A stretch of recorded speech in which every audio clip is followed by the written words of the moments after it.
Sir ಅವ್ರು ಯಾಕೆ ರಾಜೀನಾಮೆ ಕೊಡಬೇಕಂದ್ರೆ ಈಗಾಗಲೇ 187 ಕೋಟಿ ರೂಪಾಯಿ ಅವ್ರದ್ದು ದುಡ್ಡು ಅವರು ತಿಂದಿದ್ದಾರೆ ಅಂತ SITಯಲ್ಲಿ ಮತ್ತು CBI ತನಿಖೆಯಲ್ಲಿ ಪ್ರೂವ್ ಆಗಿದೆ. ಹಿಂದಿನ ಸರ್ಕಾರದ ಮುಖ್ಯಮಂತ್ರಿಗಳ ಸಿದ್ದರಾಮಯ್ಯ ಅವರು ಕೂಡ ಹೇಳಿದ್ದಾರೆ. ಏನಂತ ಹೇಳಿದ್ದಾರೆ ಅಂದರೆ 87 ಕೋಟಿ ಕೇವಲ 89 ಕೋಟಿ ಮಾತ್ರ ನಾವು ದುರ್ಬಳಕೆ ಮಾಡಿದ್ದೀವಿ ಅಂತ. ಯಾವತ್ತು ಅವ್ರು ಸ್ವಂತ ತಾವೇ ಅವರು ಈ ರೀತಿ ದುರ್ಬಳಕೆ ಮಾಡಿದೆ ಅಂತ ಹೇಳಬೇಕು. ಮತ್ತೆ ಏನೇನು ಉಳಿದಿರುತ್ತೆ ಸರ್?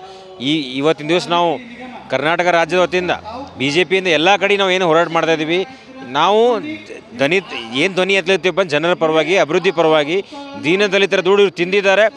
ಖಂಡಿತವಾಗಿ ರಾಜೀನಾಮೆ ಕೊಡುವವರೆಗೂ ಉಗ್ರವಾಗಿ ಹೋರಾಟ ಮಾಡ್ತೀವಿ ಅಂತ ಹೇಳ್ತೀನಿ.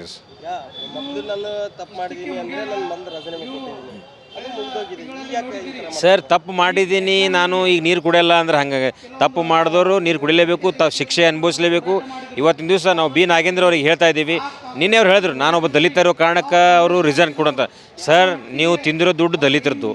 ನೀವು ನಿಜವಾಗ್ಲೂ ದಲಿತರ ಬಗ್ಗೆ ಕಾಳಜಿ ಇತ್ತು, ಅಭಿವೃದ್ಧಿ ಬಗ್ಗೆ ಕಾಳಜಿ ಇತ್ತು, ನೀವು ನೈತಿಕತೆ ಹೊಣವತ್ತು, ನಿಮಗೆ ಕ್ಲೀನ್ ಶೀಟ್ ಸಿಗಲಿ, ನೀವು ನಿರಪರಾಧಿ ಅಂತ ಪ್ರೂವ್ ಆಗಲಿ, ಯಾವಾಗ ಬಂದರೆ ಮಿನಿಸ್ಟರ್ ಆಗಲಿ, ನಮ್ದೇನು ತೊಂದರೆ ಇಲ್ಲ. ನಮಗೆ ನಿಮ್ಮ ದ್ವೇಷ ಇದೆಯಾ? ಏನಿಲ್ಲಲ್ಲ. ಹಾಗಾಗಿ ಇವತ್ತಿನ ದಿವಸ ನಮ್ಮ ಮಾನ್ಯ ಮುಖ್ಯಮಂತ್ರಿಗಳಾಗಿರ್ಬೋದು, ನಿಮ್ಮ ಕ್ಯಾಬಿನೆಟ್ ಸಚಿವರಿಗೆ ಹೇಳ್ತಿದ್ದೀನಿ, ನೀವು ಭ್ರಷ್ಟ ಸರ್ಕಾರ, ಈ ಭ್ರಷ್ಟ ಸಚಿವರ ಅವರು ಖಂಡಿತವಾಗಿಯೂ ರಾಜೀನಾಮೆ ಕೊಡಲೇಬೇಕು. ಅಲ್ಲಿವರೆಗೂ ವಿಧಾನಸೌಧ ಅಧಿವೇಶನದಲ್ಲಿ ಮತ್ತು ಎಲ್ಲ ಜಿಲ್ಲಾ ಕೇಂದ್ರಗಳಲ್ಲಿ ಈ ಹೋರಾಟ ನಿರಂತರವಾಗಿ ನಡೀತಿರ್ತದೆ. ಸರ್ ರಾಜೀನಾಮೆ ಅವ್ರು ಕೊಟ್ಟಿಲ್ಲ ಅಂತ ಈಗ ಮೊನ್ನೆ ಏನಾಯಿತು, ಕೇಂದ್ರದ ಮಂತ್ರಿಗಳಾದ ಧರ್ಮೇಂದ್ರ ಪ್ರಧಾನ್ ಅವರು ರಾಜೀನಾಮೆ ಕೊಟ್ಟರಲ್ಲ, ನೈತಿಕತೆ ಹೊಟ್ಟರು. ನೀವು ಜನ ಆಡಳಿತ ಬೇಕು, ಪ್ರಜಾಪ್ರಭುತ್ವದಲ್ಲಿ ನೀವು ಜನರ ವಿಶ್ವಾಸ ಕಳ್ಕೊಳ್ತಾ ಇದ್ದೀರಿ. ಆ ಜನರ ಮೇಲೆ ವಿಶ್ವಾಸ ಇರಬೇಕಂದ್ರೆ ಖಂಡಿತವಾಗಿಯೂ ಇದು ರಾಜೀನಾಮೆ ಕೊಡಲೇಬೇಕು. ಇಲ್ಲ ಸರ್, ಅವ್ರ ಮೇಗಿಂದ ಯಾವುದೋ ವೈಯಕ್ತಿಕ ದ್ವೇಷ ಇಲ್ಲ. ಈಗಾಗಲೇ SIT ಅವರು ಹೇಳಿದ್ದಾರೆ. ಆಮೇಲೆ ಯಾವ ಅಕೌಂಟಿಗೆ ಹೋಗಿದೆ ಅಕೌಂಟ್ ಮಾಹಿತಿ ಕೂಡ ಒಂದು ಲಭ್ಯ ಆಗಿದೆ. ಈಗಾಗಲೇ ತೆಲಂಗಾಣಕ್ಕೂ ದುಡ್ಡು ಅವರು ವರ್ಗಾವಣೆ ಮಾಡಿದ್ರು ಖಚಿತವಾಗಿದೆ. ಇಷ್ಟೆಲ್ಲ ಪುರಾವೆ ಇದ್ರೂ ರಾಜೀನಾಮೆ ಕೊಡಲ್ಲ ಅಂದರೆ ನಿಮ್ಮಂಥ ಬಂಡ ಜನ ಅಲ್ಲಿ ನಾನು ನೋಡಿಲ್ಲ ಅಂತ ಹೇಳ್ತಾ ಇದ್ದೀವಿ. ಸರ್ ಈ ರೀತಿ ನಿರ್ಲಕ್ಷ್ಯವಾಗಿ ಮತ್ತು ನೀವೊಬ್ಬರು ಉನ್ನತ ಮತ್ತು ದೊಡ್ಡ ಜವಾಬ್ದಾರಿ ಸ್ಥಾನದಲ್ಲಿದ್ದು ಈ ರೀತಿ ಹೇಳಿಕೆ ಕೊಡೋದು ನಿಮ್ಮ ಶೋಗೆ ತರೋದಿಲ್ಲ. ಏಕೆಂದರೆ ಈಗಾಗಲೇ ಎಲ್ಲ ಮಾಹಿತಿಗಳಿವೆ, ದಾಖಲೆಗಳಿವೆ. ಆ ದಾಖಲೆಗಳು ಸುಳ್ಳು ಹೇಳೋಕ್ಕೆ ಸಾಧ್ಯ ಇಲ್ಲ. ಹಾಗಾಗಿ ಇವತ್ತಿನ ದಿವಸ ನಾವು ನಿಖರವಾಗಿ ಮಾನ್ಯ ಸಚಿವರಿಗೆ ನಾಗೇಂದ್ರಿಗೆ ಹೇಳ್ತಾ ಇದ್ದೀವಿ, ನೀವು ನೈತಿಕತೆ ಹೊತ್ತು ಕರ್ನಾಟಕದ ಜನತೆಗೆ ನೀವು ಕ್ಷಮೆ ಕೇಳಬೇಕು. ಯಾಕಂದರೆ ನೀವು ಆಲ್ರೆಡಿ ಆರೋಪ ಸಾಬೀತು ಆಗಿದೆ. ಹಾಗಾಗಿ ನಿಮ್ಗೆ ಯಾವುದೇ ನೈತಿಕತೆ ಇರಲ್ಲ ಮುಂದುವರಿಯಲಿಕ್ಕೆ. ನಿಮ್ಮಲ್ಲಿ ಪ್ರಾಮಾಣಿಕತೆ ಎಂಬುದು ಏನಾದರೂ ಇದ್ದರೆ ನೀವು ಖಂಡಿತವಾಗಿ ರಾಜೀನಾಮೆ ಕೊಡಲೇಬೇಕು. ಸಚಿನ್ ಕಡಗಂಚಿ ಮಹಾನಗರ ಪಾಲಿಕೆ ಸದಸ್ಯ. ನೋಡ್ರಿ, ನಾಗೇಂದ್ರ ಹಿಂದಿಂದ ಕ್ಯಾರೆಕ್ಟರ್ ನೋಡಿದ್ರೆ ತಮಗೆಲ್ಲರಿಗೂ ಗೊತ್ತಿದೆ. ಅವರು ಯಾವ ಬ್ಯಾಕ್ಗ್ರೌಂಡ್ನಲ್ಲಿ ಬಂದಿದ್ದಾರೆ, ಯಾವ ರೀತಿ MLA ಆಗಿದ್ದರು, ಯಾವ ರೀತಿಯಲ್ಲಿ ಬಳ್ಳಾರಿಯಲ್ಲಿ ಅವ್ರಿಗೆ ಸದ್ಯ ವ್ಯವಸ್ಥೆಯಲ್ಲಿ ಅವ್ರದ್ದೇನು ದಬ್ಬಾಳಿಕೆ ನಡೀತಾ ಇದೆ ಬಳ್ಳಾರಿಯಲ್ಲಿ. ಅಲ್ಲಿದ್ದು ಯುವಕರಿಗೆ, ಶೋಷಿತ ವರ್ಗದವ್ರಿಗೆ ಕೇಳಿದ್ರೆ ಅಲ್ಲಿ ಗೊತ್ತಾಗ್ತದೆ ಬಂಧುಗಳೇ. ಇವತ್ತು ಈ ಕರ್ನಾಟಕ ರಾಜ್ಯದಲ್ಲಿ ಸರ್ಕಾರ ಅನ್ನೋದೇ ನಾಗೇಂದ್ರ ನಡ್ಸಾಪ್ಲೆ ಹಿಟ್ಲರ್ ಆಗ್ಯಾರ ಈಗ ಸದ್ಯದಲ್ಲಿ. ಯಾಕಂದರೆ ನಿಂತಾನೆ ನಾಗೇಂದ್ರ ಅವ್ರು ನಾವು ಸ್ಟೇಟ್ಮೆಂಟ್ ನೋಡಿದೆವು, ಏನು ಆದರೆ ನಾನು ರಾಜೀನಾಮೆ ಕೊಡೋಲ್ಲ ಅಂತ ಹೇಳ್ತಾರೆ. ವಾಲ್ಮೀಕಿ ನಿಗಮದ ಹಗರಣದಲ್ಲಿ ಏನು P. ಚಂದ್ರಶೇಖರ್ ಅವರು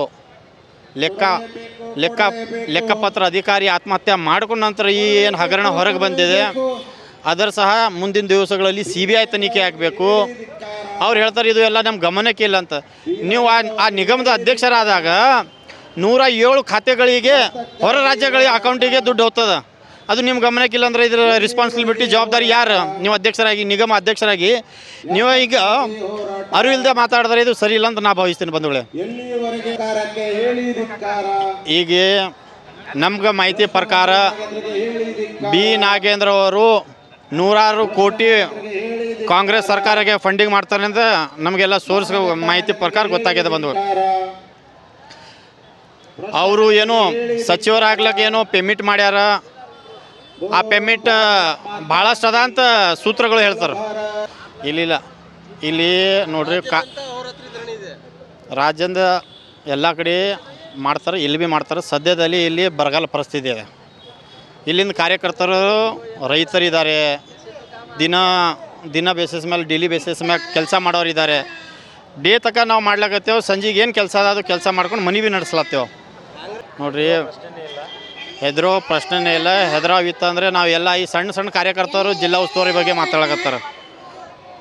ಹೋಮ್ ಮಿನಿಸ್ಟರ್ ಆದ ನಂತರ ಏನು ಕಲಬುರಗಿಯಲ್ಲಿ ಸುಧಾರಣೆ ಆಗಬೇಕಾಗಿತ್ತು ಅದು ಪೂರಾ ಕಲಬುರಗಿ ಹಾಳಾಗಿ ಹೋಗ್ಯದಂತ ಎಲ್ಲ ಯುವಕರು ಮಾತಾಡಕತ್ತಾರೆ. ಇದು BJP ಪಕ್ಷದ ಕಾರ್ಯಕರ್ತರಿಲ್ಲ, ಸಾಮಾನ್ಯ ಜನರಿಗೆ ನೀವು ಎಲ್ಲ ಗಮನಕ್ಕೆ ತೋರಿ. ಅವ್ರು ಹಿಂಬಾಗಲು ಅವರು ಏನು ಕಾರ್ಯಕರ್ತರ ಅವ್ರದ್ದೇ ಏನು ಹಿಂದೆ ತಿರುಗ್ತಾರೆ. ಅವ್ರದ್ದು ಮಾತುಗಳನ್ನ ಕೇಳಿದ್ರೆ ಇಡೀ ಜಿಲ್ಲಾ ತುಂಬ, ಇಡೀ ರಾಜ್ಯ ತುಂಬ ಒಂದು ಧರ್ಮಕ್ಕೆ ವಿರೋಧ ಮಾಡೋವಂಥ ಮಾತುಗಳು ಆಡ್ತಾ ಇದ್ದಾರೆ ಅವ್ರ ಹಿಂದೆ ಇರೋರು. ಮುಂಜಾನೆ 10 ಗಂಟೆಗೆ ಬಂದರೆ 2 ಗಂಟೆಗೆ ಕಲ್ಟಿ ಹಾಕ್ತಾರೆ, ಯಾರು ಇರೋಂಗಿಲ್ಲ. ರಾತ್ರಿ ಅಂತೂ ಟೋಟಲಾಗಿ ಝೀರೋ. ನೋಡ್ರಿ, ನಾವು ಅಹೋರಾತ್ರಿ ಸತ್ಯಾಗ್ರಹಕ್ಕಿಂತ ದಿನದ ಸತ್ಯಾಗ್ರಹ ಮಾಡ್ತಾಯಿದ್ದೀವಿ. ಒಂದೊಂದು ಮಂಡಳಿ ಒಂದೊಂದು ಜವಾಬ್ದಾರಿ ಇದೆ. ಈಗ 4ನೇ ದಿವಸ ನಾವು ಉತ್ತರ ಮಂಡಲ ವತಿಯಿಂದ ಚಂದು ಪಾಟೀಲ್ ಸಾಹೇಬರ ನೇತೃತ್ವದಲ್ಲಿ ಇವತ್ತು ಇಡೀ ದಿವಸ ಸತ್ಯಾಗ್ರಹ ಮಾಡಬೇಕಂತ ಒಂದು ಟೀಮ್ ಆಗಿ ಎಲ್ಲ ಮಹಾನಗರ ಪಾಲಿಕೆ ಸದಸ್ಯ ಮತ್ತು ಪಕ್ಷದ ಎಲ್ಲ ಮುಖಂಡರ ನೇತೃತ್ವದಲ್ಲಿ ಇವತ್ತು 6 ತನಕ 7 ತನಕ ನಮ್ಗೆ ಆಗ್ರಹ ಇದೆ. ನಮ್ಮ ಬೇಡಿಕೆ ಇದೆ, ಬಿ ನಾಗೇಂದ್ರ ರಾಜೀನಾಮೆ ಕೊಡಬೇಕಂತ. ನಾ ಅವಾಗ ನಿಮ್ಗೆ ಸ್ಪಷ್ಟವಾಗಿ ಹೇಳೀನಿ, ಇಲ್ಲಿ ಬರಗಾಲ ಪರಿಸ್ಥಿತಿ ಇರೋದ್ರಿಂದ ಇಲ್ಲಿ ಕಾರ್ಯಕರ್ತರು ಯಾರೀಗ ಕಷ್ಟ ಬರಲ್ಲ ಅನ್ನೋದಂಗೆ ಸಂಜೆ ತನಕ ಮಾಡಿ, ಸಂಜೆಗೆ ಏನದ ಅವ್ರ ಇದು ಕೃಷ್ಣ ನಾಯ್ಕ ಮಹಾನಗರ ಪಾಲಿಕೆ